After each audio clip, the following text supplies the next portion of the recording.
미란아, 니네 집 굉장히 크다며? 정원 있고 막. 아이, 아니야? 그냥 상추하고 고추 이렇게 좀 키우는 텃밭 정도 있는 그 정도야. 아니. 제가 한번 봤는데 분수대 있고 정원이 있어요, 집에. 오! 야, 근데 분수대 있고? 아니, 네. 그건 내게 아니고 우리 집 그냥 빌리지 안에 있는 그냥 같이 쓰는 이웃끼리 쓰는 그냥 그게 같은 거야. 그냥. 표정이 굉장히 절제돼 있는데요? 굉장히 부르조야. 그 원래 사람들이 끼리끼리 살거든요, 이렇게. 아니야. 아니야. 진짜 갖고 싶다. 아니, 누나, 제가 관리해드릴게요, 거기 집. 아니야, 야, 그러지 마. 방 한 칸만 주세요. 미국 가야지. 정말 내가 적당히들 좀 달려줄게. 해. 수업 시작한다. 정말. 적당히 좀 할게요.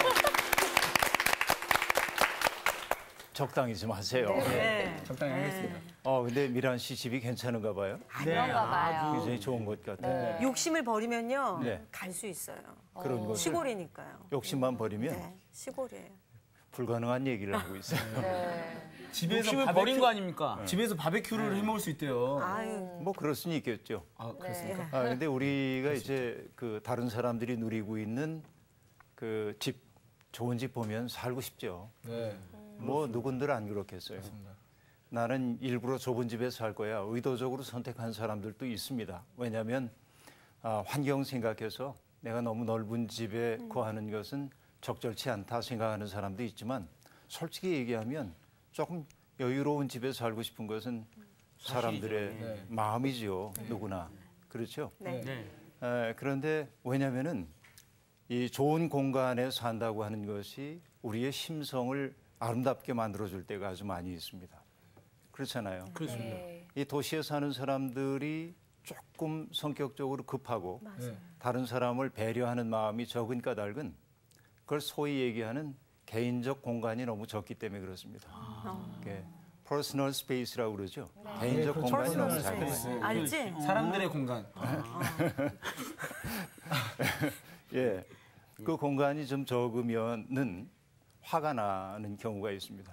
예를 들면 상훈 씨하고 나와의 거리가 요 정도면 적합한데 네. 상훈 씨가 갑자기 다가와가지고 내 앞에 20cm 앞에 와 있어요. 어우, 부담스러워. 압박이죠. 진짜 무서울 것 같은데요? 왜 무서워, 이 사람아? 부담스러워. 그 이상한 사람이. 저는 형님하고 이 정도의 관계가 좋은 것 같아요. 좋죠. 예. 그런데 나훈 씨가 이제 나중에 아주 사랑하는 사람이 생겨서 그러면 이 공간이 너무 떨어지면은 서운한 거예요. 싫죠. 안 되죠. 가까워져야 되죠. 그 20cm가 공간은 뭡니까? 가까이 오는 것을 허용할 수 있는 관계일수록 좋은 관계죠. 네. 그런데 난 모르는 사람들이 내 공간 속에 침범한다고 느낄 때 짜증이 좀 나는 경우가 있죠. 이것이 이제 우리들이 개인적 공간이 필요한 까닭이고 그래서 도시에 살고 있던 사람들이 시골이나 이런 데 내려가고 싶다 하는 마음을 갖는 것은 이 공간에 너무 지쳤기 때문에 그렇죠. 바라보노니 건물들만 보이고 그리고 난 모르는 얼굴들 그것도 표정들이 좋기나 해야지. 네. 그러니까요. 길거리 다니는 다 사람들. 화났어. 그래서 저는 화난 항상 이렇게 사람들. 다녀요, 이렇게. 더 부담스럽다. 좋다. 쉽지 않을까? 확실히 부담스럽다. 그래요? 웃으라고. 그래서 우리들이 서로에게 길거리 다니는 사람들의 모습을 보면서 화난 사람들처럼 보이는 경우가 많잖아요. 그 언젠가 한번 길거리를 걸어가는데 젊은 사람 하나가 굉장히 행복한 일이 있었던 것 같아. 예. 그 발레 동작 있잖아요. 네. 탁 점프 뛰어가지고 발을 탁탁 부딪히고 네. 가는. 보기만 그거 해도 있잖아요. 좋아요. 네. 이 사람이 그러고 걷는 걸 보니까 네. 마음이 다 시원해지는 거예요. 그러고 걸어요? 걸어갑니까? 그러고? 걸어가면서 한번 탁 딱 그러는 점프. 거예요. 예. 그러니까 짐작할 수 있는 건 뭐냐면 저 젊은이의 마음 속에는 지금 행복한 일이 있구나. 그렇죠. 우리가 겉으로 드러나는 우리의 모습이 내면의 풍경을 그대로 보여주고 있거든요. 근데 사람들이 찌푸리고 있다고 하는 것은 내면의 풍경이 아름답지 않은 거죠. 그렇죠. 이게 우리 도시 사는 사람들의 모습입니다. 미란 씨 집이기 때문에 이렇게 나왔는데 네. 성경은 우리에게 남의 집을 탐내면 안 된다고 그래. 그렇게 얘기합니다. 십계명이군요. 이게 무슨 뜻인지 한번 살펴보기 위해서 네. 성경을 한번 보죠. 오늘 수업 10계명 11강 너희 이웃의 집을 탐내지 못한다. 출애굽기 20장 17절이죠. 한 절만 오늘은 읽어보겠어요. 네. 우리 모처럼 돌아온 김상훈 씨 20장 17절을 읽어주세요. 읽을까요? 네. 한 절만요? 네. 아쉬운데요, 좀. 내 이웃의 집을 탐내지 말라. 내 이웃의 아내와 그의 남종이나 그의 여종이나 그의 소나 그의 나귀나 무릇 내 이웃의 소유를 탐내지 말라. 네. 네. 자, 탐내지 말라고 하는 말이 이 계명의 핵심입니다. 네. 10번째 계명인데 그렇죠? 그런데 내 이웃의 집을 탐내지 말라 하는 말도 있고 그다음에 이웃의 아내나 남종이나 여종이나 소나 나귀나 무릇 내 이웃의 소유를 탐내지 말라 하고 얘기합니다. 조금 이상하지 않아요? 뭐가 이상하냐면 네. 아내도 소유야. 여기 보면 네. 그렇잖아요. 네, 그러네요. 네, 고대 세계에서 여성들의 인권이 그렇게 존중되지 않았음을 보여주는 거죠. 그러니까 아내는 가부장적 사회에서 남편의 소유물처럼 여겨지고 있었던 거죠. 그것이 성경 속에 그대로 들어와 있는 거죠. 그러니까 이것은 고대 세계의 모습을 반영하고 있기 때문에 오늘의 남자들이 출애굽기 20장 17절을 읽으면서 봐라. 성경에도 아내는 소유래. 그러니까 소유라는 건 뭐예요? 주인이 처분권을 갖는 걸 얘기하잖아요. 그쵸. 주인 마음대로 할 수 있잖아요. 네. 이걸 들이대는 남자들이 안 되죠. 있으면은 네. 말이 돼요? 안 되죠. 일단 성경에 나와 있으니까. 성경에 나와 있으니까 그대로 믿어요? 떼지. 네. 그렇죠. 그러니까 그런 고대적 배경을 가지고 있다는 사실을 우리들이 봐야 되는데 네. 내 소유를 도둑질하지 말아라 하는 것은 지난 시간에 우리들이 했던 9번째 계명이고 네. 오늘은 탐내지 말아라 하는 이런 말입니다. 그렇죠? 탐내지 말라. 여기에 이제 포커스가 이제 있습니다. 핵심이 거기에 있다 하는 얘기죠. 뭔가를 객체화된 대상을 내가 갖느냐 안 갖느냐의 문제라기보다는 뭔가를 소유하고 싶어하는 내 속에 있는 욕망의 구조를 지금 얘기한다고 얘기하겠죠. 그것은 그야말로 욕망 그 자체라고 얘기할 수 있습니다. 전에도 제가 얘기한 적이 있나요? 욕망과 욕구를 비교를 한번 하고 싶은데 네. 기억이 나세요? 기억이 안 나네요. 기억이 잘 안 나죠? 욕구는 그냥 막 던지지 마시고요. 한번 해보세요, 누나. 한번 해보세요. 자연스러운 그 생리적인 현상을 욕구고요. 욕망은 갖고자 하는 그 욕심이죠. 네. 예. 네, 얘기하세요. 끝난 줄 아니 알았어요. 망에는 그 마음 심자가 들어가잖아요. 그래서 마음으로부터 일어나는 아하. 욕망은. 예. 오케이. 욕구라고 하는 것은 몸으로부터 출발하는 필요라고 얘기를 했어요. 네, 그러셨. 물을 마시고 싶다, 네. 음식을 먹고 싶다, 잠을 자고 싶다. 그렇죠. 이것은 몸으로부터 요구되는 겁니다. 그래서 이게 과도하면 문제지만 몸으로부터 나오는 욕구는 충족될 수 있어야 사람은 안전하게 살 수 있죠. 그런 거 있습니다. 그런데 욕망이라고 하는 것은 몸으로부터 출발하는 게 아니고 마음으로부터 출발하는 겁니다. 나는 그거 없이도 잘 살았는데 나온 씨가 가지고 있는 것을 보니까 갑자기 나도 갖고 싶은 마음이 생겼어. 그렇죠.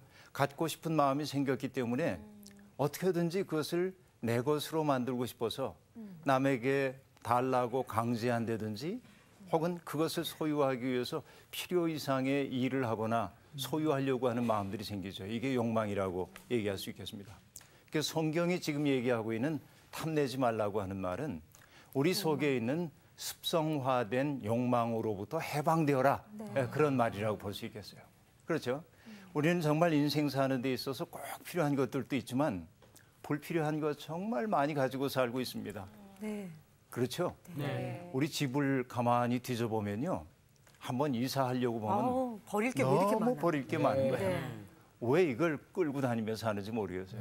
네. 사실 우리 인생 사는 데 있어서 정말 필요한 건 그렇게 많지는 않거든. 그렇죠. 그런데 우리는 끊임없이 뭔가를 모아들이며 살죠. 이게 전부 인간의 욕망과 관련된다고 볼 수 있겠습니다.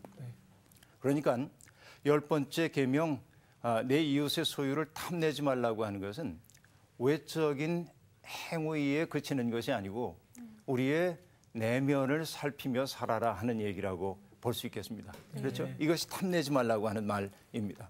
그런데 여기에 금방 얘기를 했던 것처럼 이웃의 집, 이웃의 아내, 또 동물들 이 모든 것들에 대해서 탐내지 말라 하고 얘기하는데 어떻게 해야 탐내지 않을 수 있을까? 이게 고민이잖아요. 네. 탐나는데 어떻게 해? 그렇죠? 안 봐야 되나 그러면? 안 봐야 되나? 안 보고 살 수도 없고. 그러니까요. 이게 이제 오늘 우리의 고민입니다. 이제는. 그런데 이 얘기를 하기 위해서 우리들이 봐야 될 건 이겁니다. 인간의 마음속에는 언제나 결핍감이 있습니다. 그리스 신화에서도 인간을 가리키는 말이 에로스라고 하는 말인데 이 에로스라고 하는 말은 요즘은 성애적인 감정을 에로스라고 말하는 경우가 많이 있지만 사실은 인간이 가지고 있는 보편적인 결핍감을 뜻하는 단어입니다. 에로스라고 하는 것은. 내가 뭔가 결핍되어 있다고 느낄 때 사람들은 뭘 하고 싶어요? 채우고 싶어. 그것을 뭔가를. 그렇죠? 그러니까 결핍의 감정 때문에 채우고 싶어요. 근데 인간은 자기의 결핍을 채워가기 위해서 선택할 수 있는 3가지 정도의 대상이 있을 겁니다. 첫째는 세상의 사물들이야.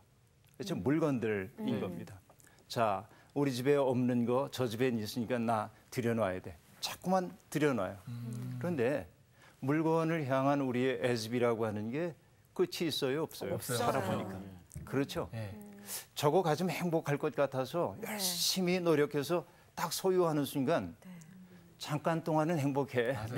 이거 가지고 있으니까. 그러나 또 다른 욕망이 스멀스멀 우리 속에 피어나고 더 좋은 것에 대한 관심이 생겨나고 그렇죠? 이게 사람의 모습이에요. 그래서 인간의 욕망을 전도서 기자는 뭐라고 말하냐면 이 세상에 있는 모든 물이 바다를 향해 흘러가지만 바다를 다 채울 수 없어. 인간의 욕망도 그래.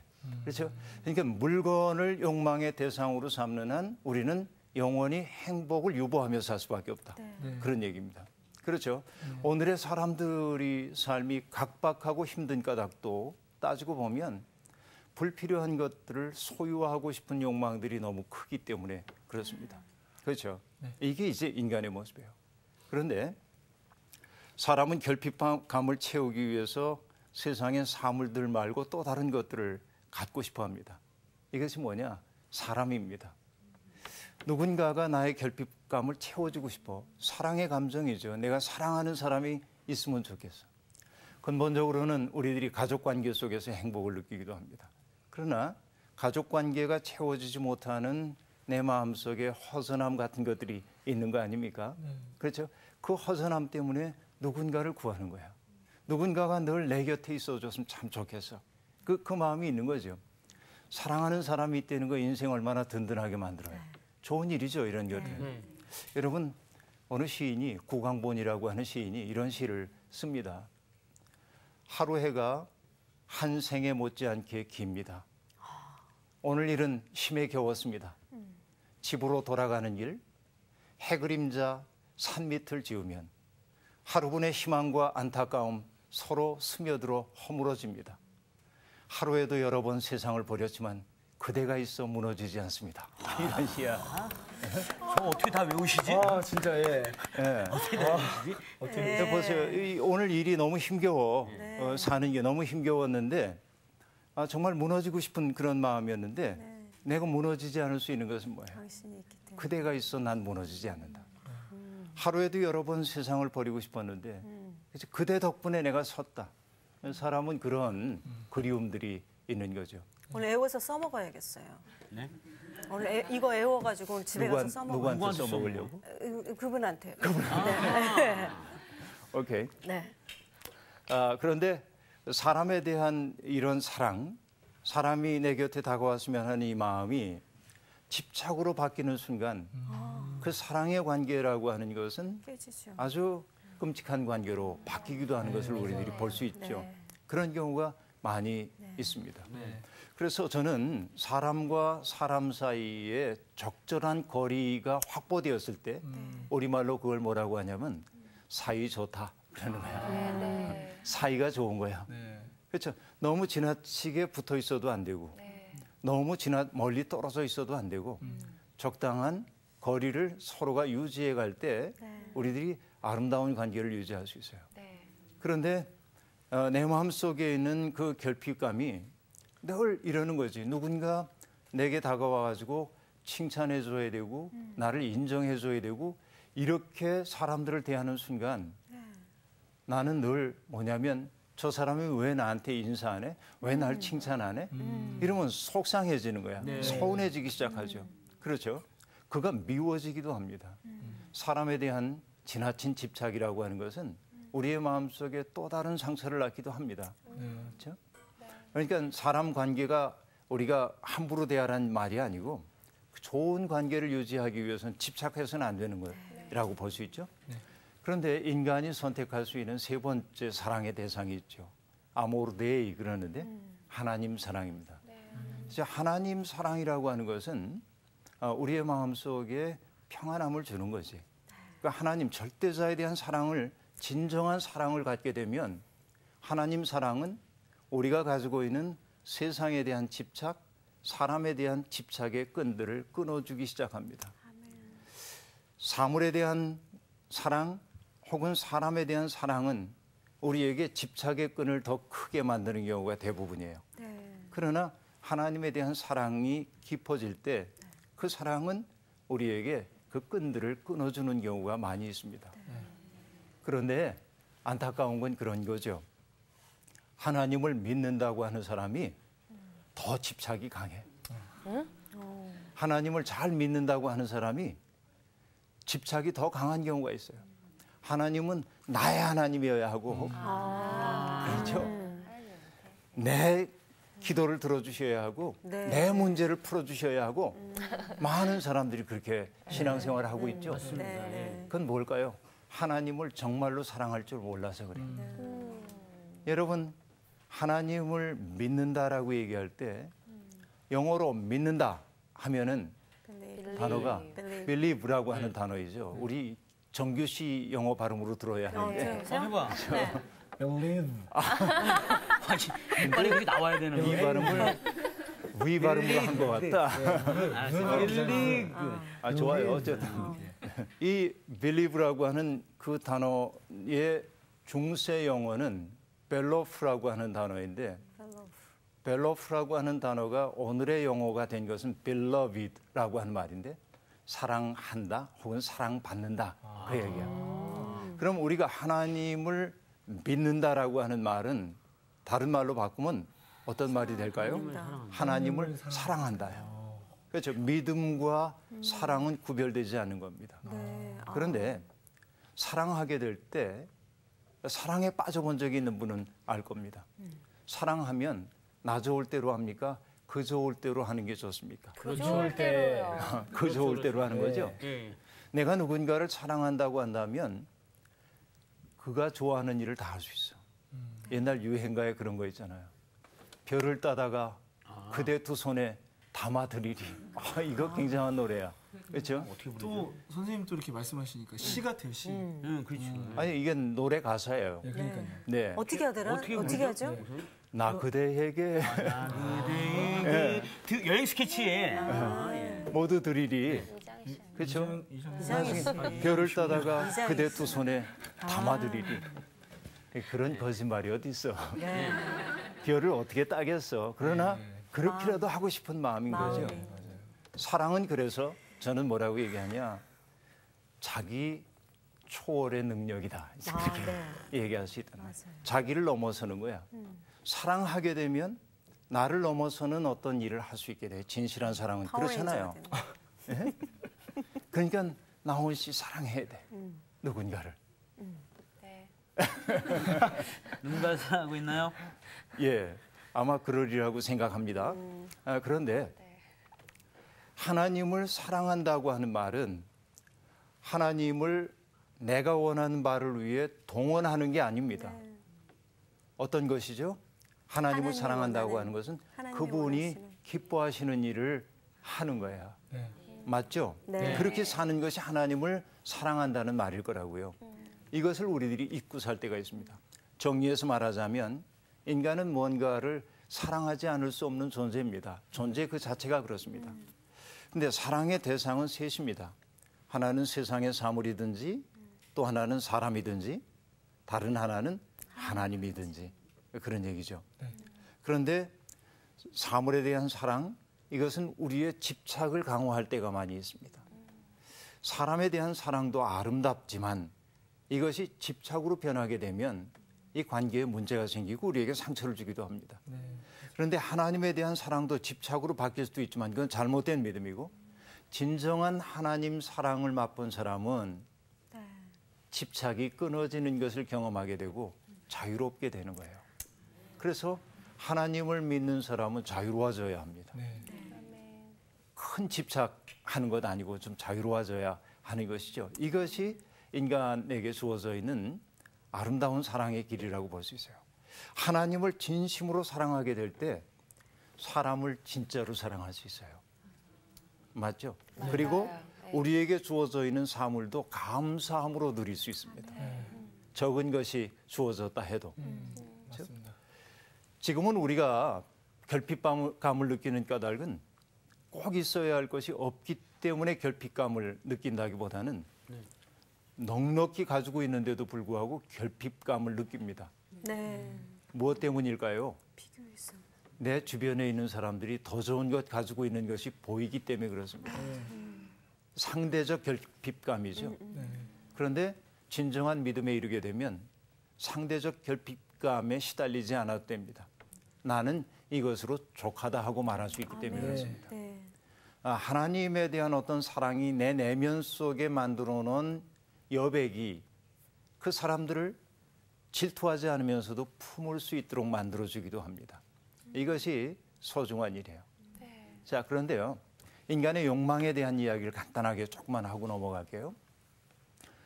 매슬로우라고 하는 심리학자가 있습니다. 이 심리학자가 인간의 욕구를 5단계로 나누어서 설명을 합니다. 첫 번째 단계는 생리적 욕구입니다. 생리적. 아까 우리가 얘기했던 그 욕구하고 같은 거죠. 몸으로부터 출발하는 것입니다. 먹고 싶고 마시고 싶고 잠자고 싶고 이런 욕구입니다. 기본적 욕구이죠.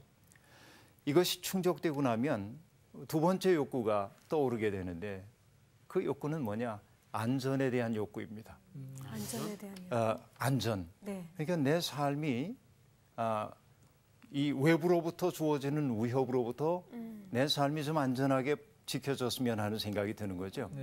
그런데 그것은 물리적인 폭력이나 이런 것들뿐만 아니라 다른 사람에게 받는 뭐랄까 언어적 폭력 이런 것으로부터도 내가 좀 자유롭게 되고 싶은 마음이 생겨나기 시작하는 거죠. 그러니까 이 안전의 욕구는 기본적 욕구라고 얘기할 수 있겠죠. 네. 세 번째 욕구는 뭘까요? 이게 두 가지가 성취가 됐어요. 그러면 사람은 소속감과 애정에 대한 욕구가 생겨납니다. 내가 어딘가에 좀 속해 있고 싶고 네. 인간은 이 세상에 보냄을 받았을 때 외따로 보냄을 받은 것이 아니고 다른 사람과 함께 살도록 보냄을 받은 거죠. 그러니까 내 삶이 행복하다고 느낄 때는 그들과의 관계 속에서 내 위치가 확보되어 있을 때입니다. 근데 인생이 고달파지는 건 언제냐면 그런 연결고리로부터 내가 떨어져 나온 것처럼 생각할 때, 뿌리가 뽑힌 것처럼 느껴질 때, 그렇죠? 네. 사람들이 나를 애정으로 바라보지 않는 거예요. 예를 들어서 여기 이제 네 분이 네 학생들이 이렇게 있는데 늘 세 학생이 뭉쳐 다니면서 상우 씨만 소외시키는 거예요. 지금 그러고 있어요. 지금 그러고 있어요. 지금 그러고 있어요. 그렇죠. 그러면 상훈 씨 마음은 상당히 마음에 상처가 되죠. 그래서 소속감과 애정에 대한 욕구가 필요합니다. 상훈 씨에게 지금 애정 결핍증이 나타나고 있어요. 그래서 살이 이렇게 찌는구나. 먹어야 돼. 그렇죠. 그럴 수 있어요. 네. 왜냐하면 다른 방법으로 풀어야 하니까. 그렇죠. 그렇죠. 먹을 걸로 풉니다. 먹을 거로 풀어요? 너무 진지해요, 지금. 예, 죄송합니다. 네. 그런데 내가 어딘가에 소속돼 있고 내가 존중되고 있다고 느낄 때 사람들은 어떤 욕구가 또 생기냐면 존경받고 싶은 욕구가 있어요. 갈수록 태산이야. 네, 인간이 그렇죠. 흥분하지 마시고요. 네. 내가 이 집단 속에서 중요한 사람으로 인정받고 싶고 내 역할이 강화되었으면 좋겠고 이게 인간의 욕구입니다. 그렇죠. 네, 좋은 의미에서 존경받고 싶은 욕구가 생겨나면 그건 좋은 일입니다. 그렇지만은 터무니없이 그렇죠? 그의 인간됨과 관계없이 존경받고 싶은 욕구만 가지고 있을 때 어쩌면 좋아. 다른 사람들을 참 괴롭게 만드는 네. 거죠. 맞아요. 나이를 드실수록 좀 그 욕구가 커지시는 것 같아요. 그렇죠. 네. 그래서 나이를 잘 먹어야 하는데 이거 조심스러운 얘기이긴 하지만 난 그렇게 생각해요. 노년이 아름다운 것은 어느 때가 아름다운가? 자꾸만 집착하는 것들로부터 끊는 연습을 하기 시작해야 돼요. 자꾸 집착하는 것으로부터 놓고 또 놓고 끊는 연습을 잘하는 사람이 자유로워집니다. 평안해집니다. 맞아요. 다른 사람에게 요구할 것이 많지 않기 때문에 그렇습니다. 그렇죠. 이것이 아름답게 나이 들어가는 방법이라는 생각이 드는데요. 존경의 욕구, 이 욕구가 우리를 누추하게 만들기도 합니다. 다섯 번째 욕구는 자기 실현의 욕구입니다. 내가 가지고 있는 능력을 최대한도로 발휘해가지고 나를 뭔가 실현하고 실현. 내 인생의 가치를 충분히 누리며 살고 싶다 하는 마음이죠. 이런 거 좋은 거라고도 볼 수 있겠습니다. 그러니까 금방 얘기했던 것은 다 나쁘다 하는 얘기가 아닙니다. 절대로. 네. 그 다섯 가지는 모든 인간에게 있어야만 합니다. 과도하지 말아야 할 뿐이죠. 그쵸, 네. 늘 과도한 것이 문제예요. 이 과도함이 뭡니까? 탐심입니다. 네. 오늘 얘기하고 있는 탐심은 바로 그런 과도함을 얘기하고 있는 것이죠. 이제 우리들이 이해할 수 있다고 봅니다. 그런데 오늘 우리가 살고 있는 시대에 내 이웃의 소유를 탐내지 말라고 하는 계명을 지키는 일이 여간 어려운 게 아닙니다. 왜 그럴까요? 자기 거에 만족을 못 하니까. 만족을 못하는 까닭이 뭘까요? 탐심 때문에. 탐심 때문에.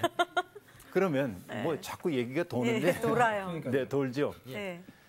탐심은 저절로 내 속에서 생겨날까요? 아니면 촉발될까요?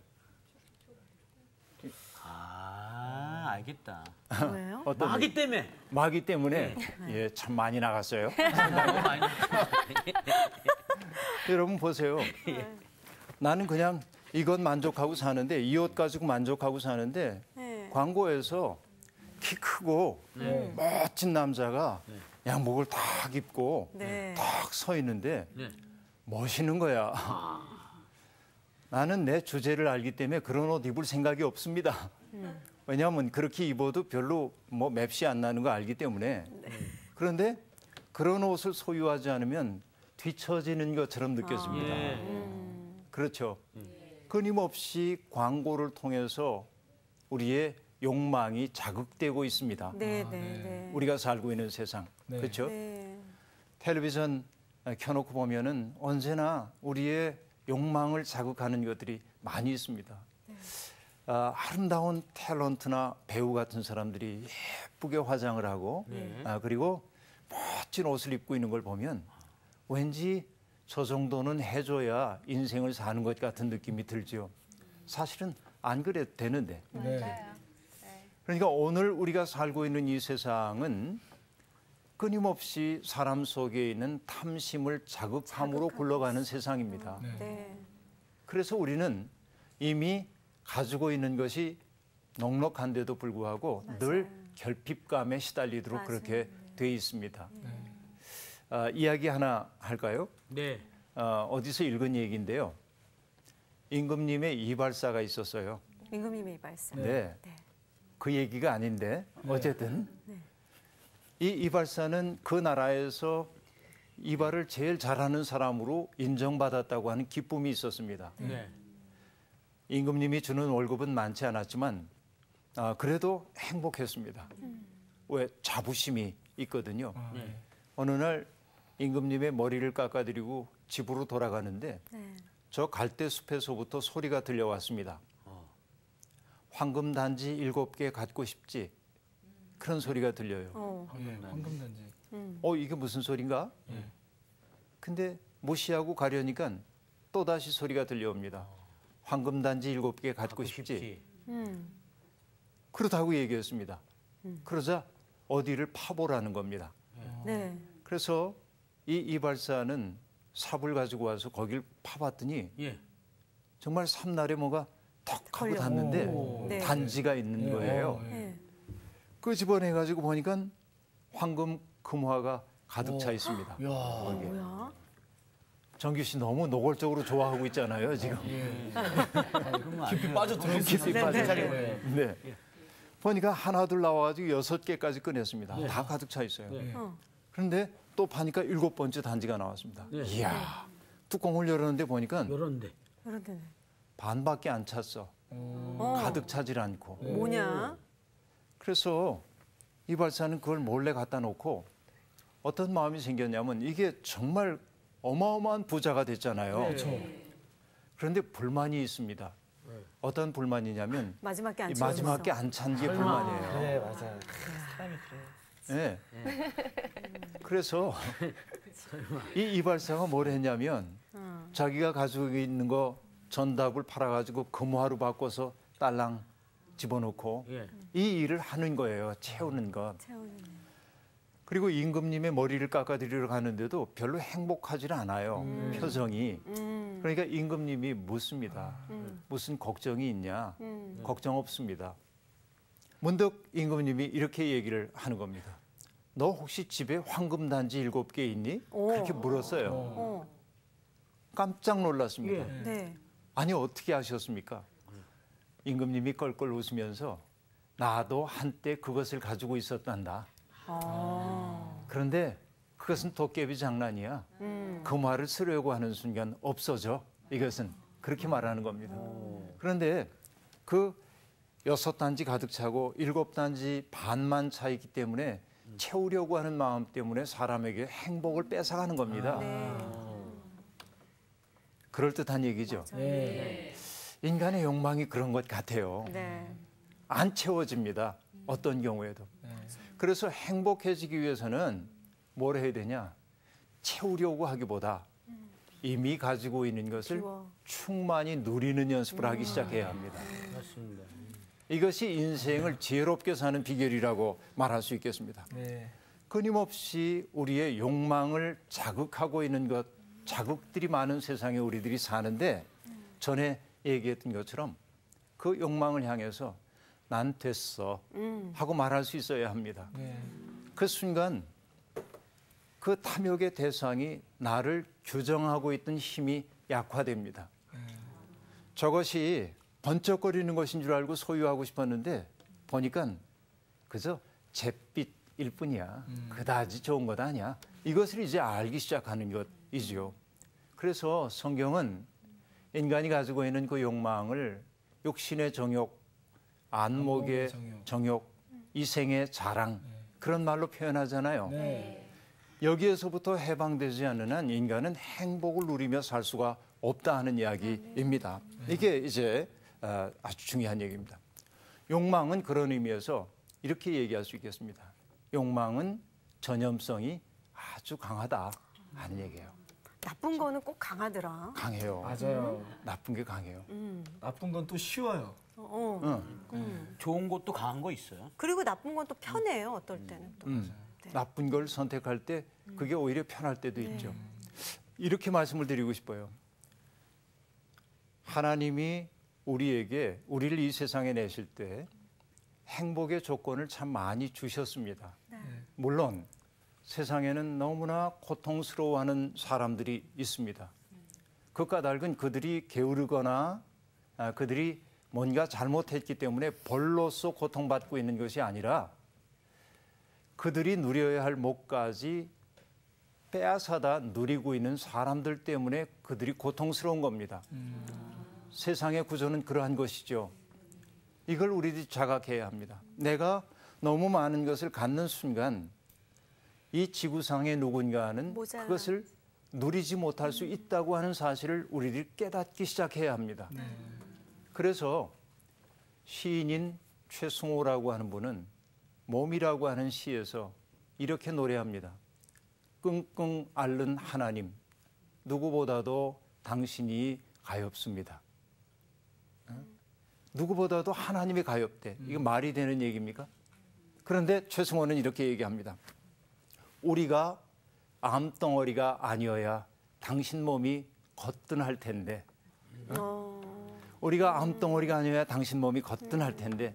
자, 암덩어리의 특색은 뭐죠? 퍼져요. 네. 죽게 만들어요. 남은 죽게 만들어요. 네.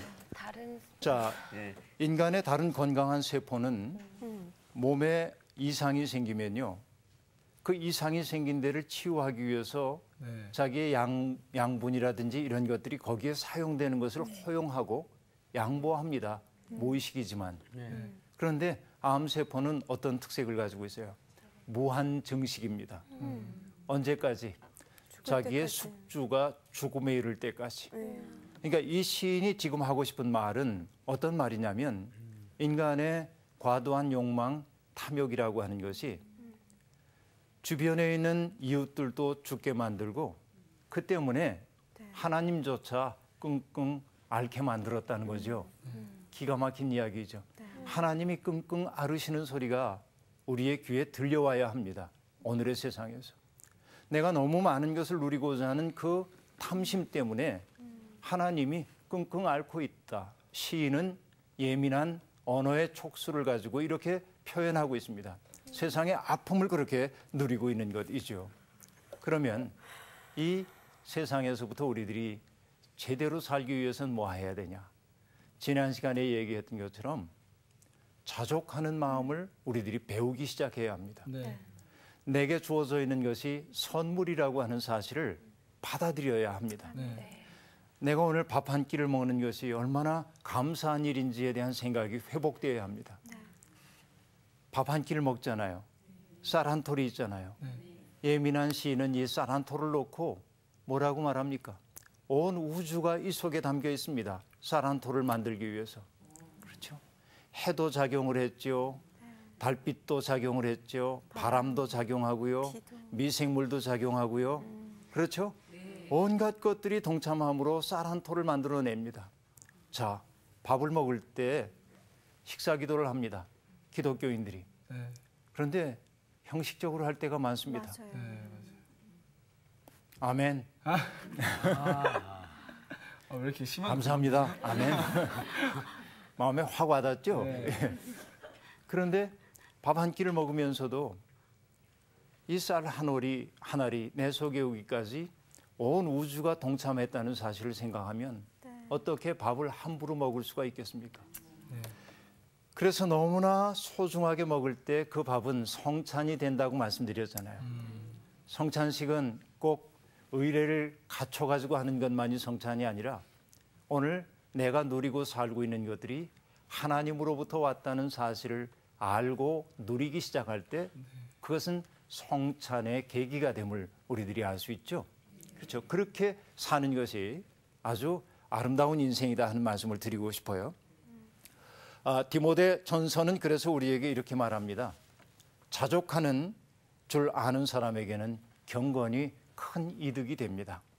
자, 우리가 경건한 삶을 살기 위해서 필요한 것은 뭐냐? 자족하는 마음을 배우는 데 있다. 탐욕의 해독제는 뭐냐? 자족하는 마음을 갖는 데 있다 하는 얘기입니다. 네. 그렇죠? 네. 그리고 중요한 게 있어요. 내가 탐욕으로부터 벗어나는 좋은 방법이 하나 있습니다. 뭐죠? 그건 뭐냐? 누군가에게 주는 연습을 하며 살아야 합니다. 내 삶의 일부를 덜어내서 누군가에게 나누어 주는 연습을 하게 될 때 욕망이라고 하는 게 나를 사로잡는 소나기의 힘이 빠져나가는 것을 우리들이 경험하게 되는 거죠. 그래서 잘 줄 알아야 합니다. 이게 탐욕의 해독제라고 얘기를 할 수 있겠습니다. 그런데 사람들이 탐욕을 부리고 있는 까닭 가운데 하나는 불안해서 그렇거든요.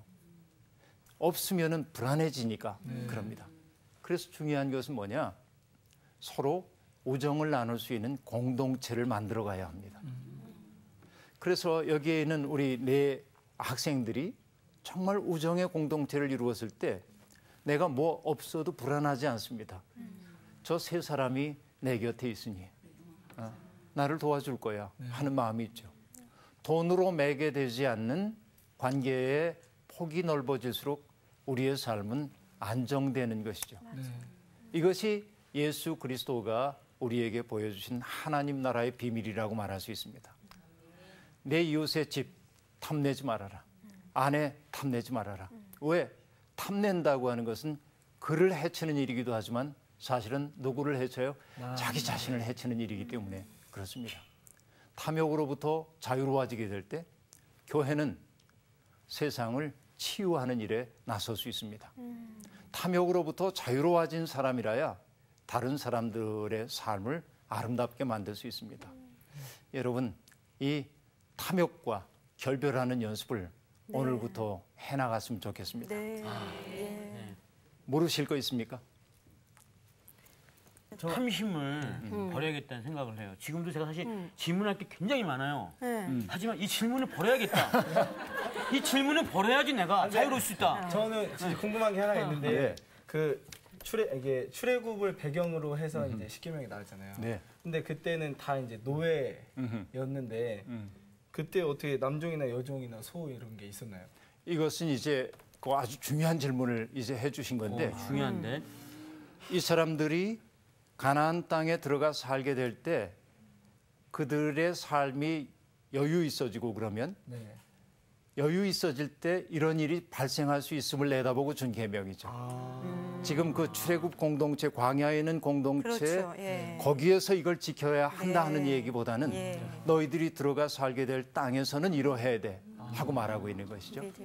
네. 좀 그리고 예언적 계명이네요. 제가 네. 봤을 때는 이들이 종살이를 했었잖아요. 그렇죠. 그러니까 어떻게 이렇게 종이라고 표현을 하면 자기네들이 쉽게 더 익숙하게 그러니까 알아들을 수 있는 거죠. 네, 그렇다고 볼 수 있겠죠.